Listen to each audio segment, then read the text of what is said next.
warahmatullahi wabarakatuh. 381 tampil menakjubkan. 1. Gu Qingqing yang ditinggalkan tampak terkejut. Ia bahkan tidak tahu sebenarnya apa yang terjadi. Ia hanya melihat Leng Xicheng langsung berjalan sambil mengambil setelan celana dan kemeja yang ia lepaskan. Sepertinya Leng Xicheng sangat terburu-buru. Ia terus berjalan hingga keluar kamar mandi dan mengenakan kaos kaki, kemudian membanting pintu dengan keras dan berjalan keluar dari kamar tidur. Setelah itu, terdengar suara langkah kaki Leng Xicheng yang berjalan dengan cepat ke lantai bawah dan suara pria itu menutup pintu dengan keras ketika berjalan keluar dari rumah. Serta, terdengar suara mobil dinyalakan. Tak lama setelah itu, suara mobil itu semakin menjauh dan dengan cepat menghilang di jalan pegunungan, seperti dengan cepat menghilang dalam kehidupannya juga. Sebenarnya apa yang terjadi? Gu Qingqing tanpa sadar duduk di lantai dan melihat jas, dasi, dan barang-barang Leng Xicheng yang berserakan di lantai. Masih ada aroma tubuh Leng Xicheng di udara ketika ia baru saja datang. Mengapa dia tiba-tiba pergi? Mengapa dia segera pergi? Apakah ada sesuatu yang membuatnya tidak puas denganku? Atau, dia pergi untuk bertemu dengan Su Zipei? Tidak, Gu Qingqing tidak bisa sembarang berpikir. Semakin ia berpikir, semakin mudah ia menjadi kacau. Gu Qingqing menggelengkan kepalanya untuk mengeluarkan semua pikiran yang kacau ini, lalu berbalik dan membuka saklar saluran air di bak mandi. Jika Leng Xicheng ingin pergi, Gu Qingqing juga tidak bisa membuat dirinya sendiri tidak nyaman. Ia perlahan-lahan melepaskan jas sendiri, mencoba suhu air, dan menyiapkan air di bak mandi. Ketika seluruh tubuh Gu Qingqing berbaring di bak mandi dan dikelilingi oleh air hangat, hatinya seperti disambar oleh arus dingin Siberia. Rasanya begitu dingin hingga jantungnya pun terasa agak mati rasa. Ia mengambil napas dalam dan hendak meregangkan tubuhnya, namun pintu kamar mandi tiba-tiba terbuka. Gu Qingqing terkejut dan hampir berteriak, tetapi ia malah menemukan bahwa orang yang masuk adalah Leng Xicheng. Leng Xicheng terengah-engah dan terus mengerutkan kening. Tampaknya pria itu berlari sepanjang jalan ke sini. Bahkan, rambut poninya yang agak panjang pun telah keluar sedikit keringat karena olahraga yang berat dan tergantung di dahinya. Pandangan Leng Xicheng sangat fokus, seolah-olah ada dua kobaran api yang sedang melompat di matanya, seperti serigala yang sedang berburu. Gu Qingqing bertanya-tanya, Leng Xicheng. Bukannya dia baru saja pergi dengan wajah gelap? Mengapa dia kembali lagi sekarang?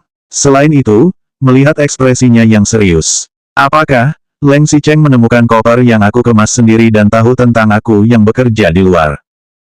Leng Xicheng memasuki kamar mandi. Ia tidak mengerutkan kening, tetapi ia menutup pintu kamar mandi dengan punggung tangannya dan kemudian melangkah lebar ke arah Gu Qingqing. Penampilannya itu seperti ingin mencari Gu Qingqing untuk bertengkar. Gu Qingqing mundur secara tidak sadar, Leng Xicheng, apa yang ingin kamu? Sebelum Gu Qingqing menyelesaikan kata-katanya, Leng Xicheng melemparkan sepatu yang ia kenakan dan melepaskan kemejanya lebih cepat daripada sebelumnya. Ia juga melepaskan celana setelannya, kemudian dengan cepat melangkah ke dalam bak mandi. Saat ini, Gu Qingqing baru menyadari bahwa tangan Leng Xicheng memegang sebuah kotak kecil. Sebelum sempat bertanya, ia segera tahu apa yang terletak di dalam kotak itu karena Leng Xicheng membuka bungkusan itu dan dengan cepat mengeluarkan sebuah kondom.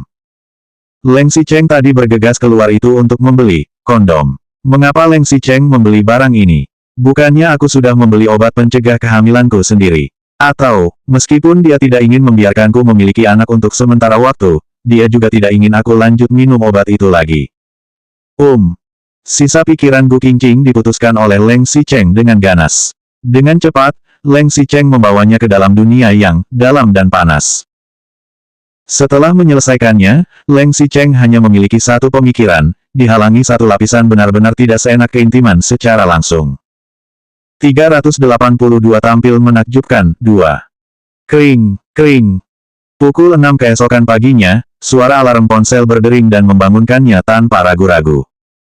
Leng Xicheng membuka matanya. Sepasang matanya yang tajam dan dingin langsung menjadi fokus.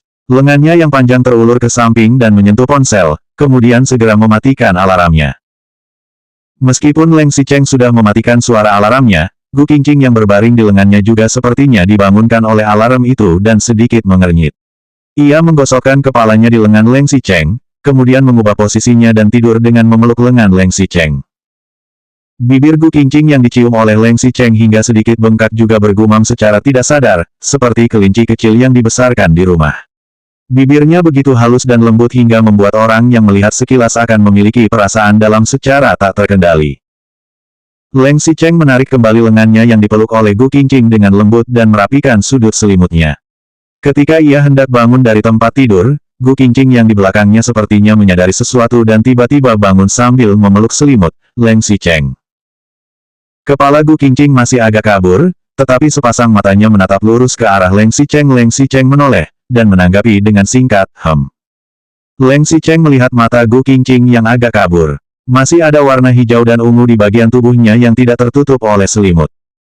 Semalam, 1 kotak 3 kondom yang dibeli oleh Leng Xicheng telah tewas semuanya. Meskipun Leng Xicheng ingin Gu Qingqing hamil, bagaimana jika Gu Qingqing hamil ketika meminum obat pencegah kehamilan yang dikemas olehnya?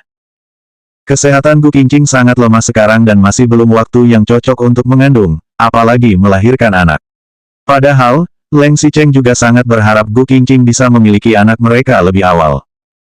"Kamu sudah mau pergi?" tanya Gu Qingqing sambil menatap Leng Xicheng. Rambut panjang Gu Qingqing yang sedikit bervolume keriting terjatuh ke bawah. Beberapa helai rambut tergerai di pundaknya yang putih dan kurus. Kontras warna hitam dan putih itu sangat berbeda dan bentrok satu sama lain hingga memancarkan aura menarik yang lebih mematikan. Leng Xicheng mengangguk lagi. Suaranya masih serak setelah olahraga yang berat, seperti sebuah kaca kasar dengan bahan yang sangat bagus. Leng Xicheng juga tidak ingin pergi, tetapi rapat di Eropa kali ini sangat penting. Ia berpartisipasi di acara ini untuk mewakili seluruh kelompok dagang Tiongkok dan masih ada pemimpin dari berbagai negara yang hadir. Setidaknya untuk makan malam sehari atau 2 hari sebelumnya, Leng Xicheng tidak mungkin tidak tiba di tempat. Gu Qingqing mendengar Leng Xicheng masih akan pergi dan hatinya merasa sedikit tidak nyaman. Tetapi, Gu Qingqing masih terlihat lembut di permukaan dan ia berkata, "Kalau begitu, kamu hati-hati." Leng Xicheng terus melihat Gu Qingqing dan tidak bisa melihat ada seberapa besar rasa tidak rela di wajah Gu Qingqing. Hatinya juga merasa sedikit tidak nyaman. Kematian ayah Gu Qingqing 3 tahun lalu, keterasingan di antara mereka selama 3 tahun, sepertinya sekarang sudah mulai ada celah. Leng Xicheng hanya bisa mengejar Gu Qingqing dengan sebaik mungkin dan mendekatinya secara hati-hati. Ia takut akan menakuti Gu Qingqing dan membuat Gu Qingqing tidak akan kembali lagi. "Kamu juga." Sebelum pergi, Leng Xicheng masih tidak bisa menahannya dan mencium sudut bibir Gu Qingqing dengan ringan. Kemudian, baru ia menarik kopernya dan berjalan keluar dari kamar.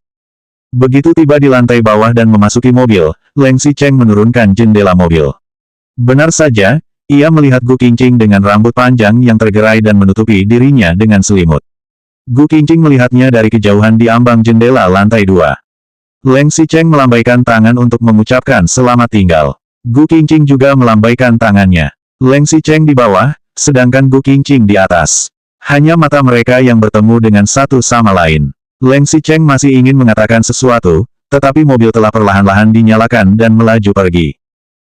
Gu Qingqing terus berdiri di ambang jendela hingga tidak bisa melihat bayangan mobil Leng Xicheng lagi dan baru kembali ke dalam ruangan.